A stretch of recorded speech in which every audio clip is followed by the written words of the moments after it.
Bagaimana caranya kita bisa produktif di usia senja, ya, terutama bagi teman-teman dosen yang mungkin saat ini lagi berjibaku dengan yang namanya kewajiban khusus untuk POBKD 2021, adanya perubahan POBKD 2021.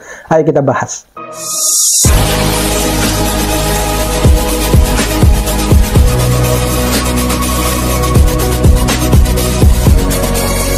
Assalamualaikum warahmatullahi wabarakatuh.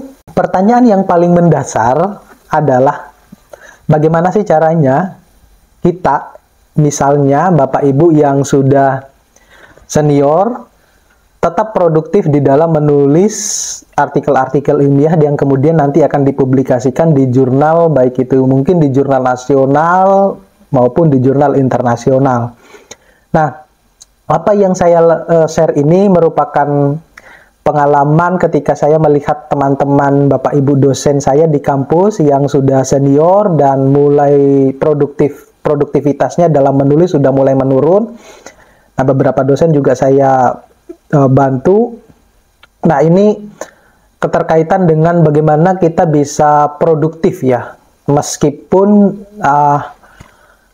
Bapak Ibu dosen itu mungkin disibukkan dengan urusan-urusan administrasi, tetapi kewajiban, apalagi tuntutan untuk perubahan akibat adanya perubahan POBKD 2021 itu mendorong kita untuk harus lebih produktif lagi, ya. Jadi ini yang mungkin yang saya lakukan ini berdasarkan dari apa yang saya bantu ketika saya membantu Bapak Ibu dosen yang ada di kampus saya. Mungkin nah ini bisa diadopsi untuk Bapak Ibu dosen lain yang di kampus lain, ya. Tapi sebelumnya jangan lupa untuk subscribe, like, share, dan komen. Bapak Ibu juga bisa mendukung video ini dengan mengklik tombol loncengnya dan juga bisa share ke teman-teman dosen yang lain, ya, kalau memang ini bermanfaat. Nah, ini tanpa berlama-lama kita mulai saja.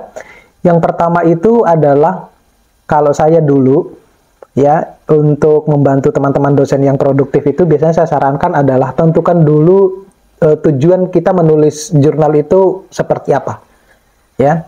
Jadi bisa Anda menargetkan bahwa saya mau menulis jurnal ini nanti publishnya adalah di jurnal nasional Sinta 2 misalnya, atau Sinta 1, atau bahkan ke jurnal internasional, atau bahkan ke jurnal internasional bereputasi.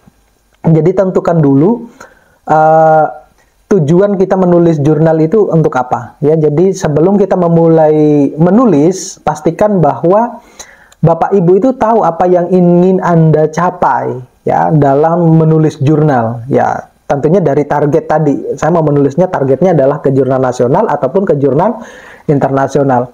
Nah, apakah Bapak Ibu ini ingin mencatat misalnya berdasarkan dari pengalaman harian, misalnya, maksudnya begini, kalau misalnya Bapak Ibu disibukkan dengan urusan administrasi, ya mungkin dari sela-sela Anda menyusun administrasi itu, kesibukan administrasi itu, berapa jam yang harus dialokasikan untuk menulis. Nah, itu yang terpenting. Jadi harus punya pemikiran tentang itu. Jadi harus mengetahui tujuan menulis jurnal yang akan membantu Bapak Ibu itu lebih fokus, ya, dan lebih terarah. Itu yang pertama. Yang kedua, ini yang penting. Karena Bapak sibuk, saya tahu Bapak Ibu itu sibuk dengan urusan administrasi, oleh karena itu Bapak Ibu harus punya yang namanya jadwal untuk menulis jurnal. Itu, ya, jadwal untuk menulis jurnal. Nah, apalagi kan khusus untuk kewajiban khusus, ya, lektor kepala maupun profesor itu kan ada masa transisi sebelum nanti Bapak Ibu tidak dibayarkan TPP-nya kalau tidak memenuhi kewajiban khusus, tapi saya harap semuanya akan memenuhi, insya Allah. Nah, Bapak Ibu perlu harus yang namanya membuat jadwal untuk menulis jurnal. Nah, tidak perlu harus dalam satu hari itu tidak perlu harus menulis banyak, ya, tidak perlu. Jadi yang terpenting punya target dalam setiap hari itu, punya target. Jadi Kalau misalnya target itu ternyata tidak terpenuhi di hari itu, ya resikonya hari berikutnya Bapak Ibu harus mendobel. Ya misalnya contohnya, kalau misalnya targetnya dalam satu hari itu menulis katakanlah sekian paragraf, 4 atau 5 paragraf ya. Nah mungkin kalau tidak dipenuhi hari ini, ya besok resikonya Bapak Ibu harus menulis ya 10 paragraf. Resikonya semacam itu. Nah, tetapi setidaknya dengan adanya Bapak Ibu membuat jadwal untuk menulis jurnal itu, setidaknya itu akan menentukan waktu yang tepat, tahu waktu yang tepat untuk menulis. Kemudian artinya kan Bapak Ibu sudah punya pengalaman ya. Oh, saya itu kalau misalnya hari ini rapatnya jam sekian gitu, ataupun rapat mendadak juga gitu, nggak apa-apa lah. Jadi Bapak Ibu bisa menulis misalnya sebelum rapat pagi nulis dulu ya, ataupun di sela-sela istirahat rapat bisa nulis ya, nggak usah banyak-banyak dulu lah, yang penting targetnya tercapai gitu aja ya. Jadi sebelum melakukan aktivitas yang lain ya, ataupun setelah malam hari sebelum tidur, sebelum istirahat juga bisa menulis ya, bisa menulis. Maaf. Jadi kalau ini jadwal ini dibuat dan Bapak Ibu bisa mengerjakan secara teratur, insya Allah nanti jurnalnya juga akan bisa cepat terbentuk. Nah, semacam itu ya. Jadi nggak ada masalah kalau misalnya hanya karena banyak urusan administrasi kemudian akan terbengkalai, enggak ya. Kemudian yang ketiga itu mungkin Bapak Ibu bisa menggunakan teknik gunakan pertanyaan ya, jika ada kesulitan dalam membuat ide ya, kesulitan dalam menulis di jurnal, Bapak Ibu bisa bertanya ke teman-teman sejawatnya ya, ataupun bisa berkolaborasi dengan teman-teman sejawatnya di dalam menulis jurnal. Kolaborasi di dalam menulis jurnal itu tidak monoton hanya pada teman satu kampus saja atau satu jurusan. Bapak Ibu dia bisa punya, kalau punya kenalan di kampus-kampus yang lain, ya Bapak Ibu bisa kolaborasi sama mereka ya. Kalau masing-masing misalnya menulis dan kemudian namanya nyantol ke jurnal masing-masing, ya tentunya harus dengan ada kontribusi ya, kontribusi di dalam menulis tersebut. Misalnya kalau targetnya ke jurnal internasional, mungkin kontribusinya adalah sebagai proofreading ya, semacam itu ya, atau sebagai analis. Banyaklah yang bisa membuat kita itu bisa kolaborasi dengan teman-teman sejawat di luar kampus ya, di luar kampus masing-masing.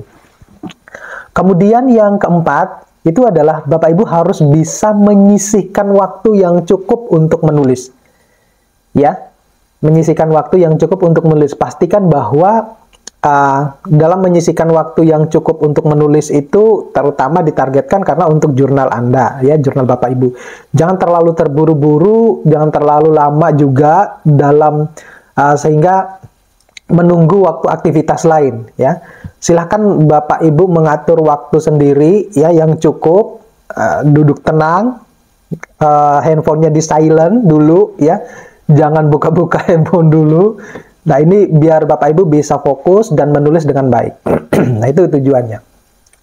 Kemudian setelah sudah terbentuk ya, nah Bapak Ibu bisa menggunakan pedoman atau panduan ya di dalam menulis tersebut ya. Tentunya disesuaikan dengan template, biasanya disesuaikan dengan template jurnal ya. Mungkin Bapak Ibu bisa mengalokasikan waktu kurang lebih 10-20 menit lah setiap hari untuk menulis jurnal ya, menulis jurnal, atau tidak ya lebih lama dari itu. Lebih lama dari itu. Kalau ini sudah terbentuk nanti Bapak Ibu itu nanti sudah akan terbiasa dalam menulis ya. Sudah terbiasa, oh sudah tahu waktunya, semacam itu ya. Kemudian yang terakhir, yang keenam, jangan dulu berpikiran tentang penampilan jurnal. Artinya begini, jurnal saya harus jauh lebih baik. Enggak ada jurnal yang baik Bapak Ibu. Ya, enggak ada. Semua jurnal itu punya kelemahan masing-masing. Artikel maksudnya, artikel punya kelemahan masing-masing. Kalau itu jurnal baik, berarti penelitian itu sudah selesai dan tidak akan dilakukan oleh orang lain. Tapi buktinya kan penelitian itu tetap berlanjut.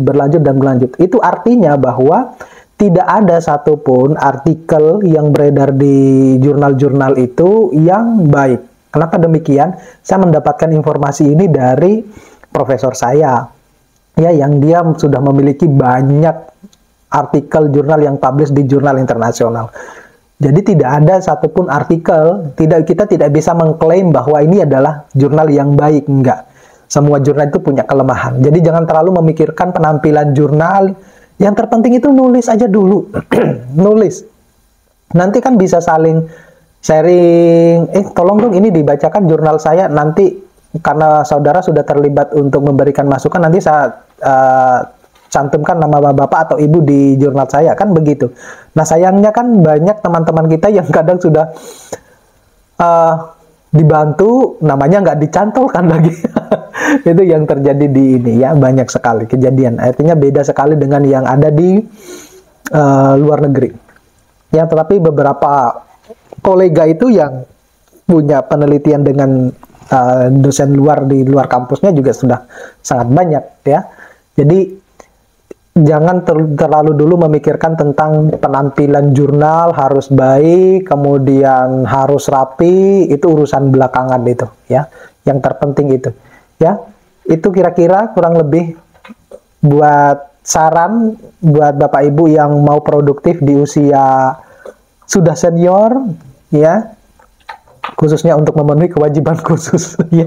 Terima kasih, saya akhiri. Assalamualaikum warahmatullahi wabarakatuh.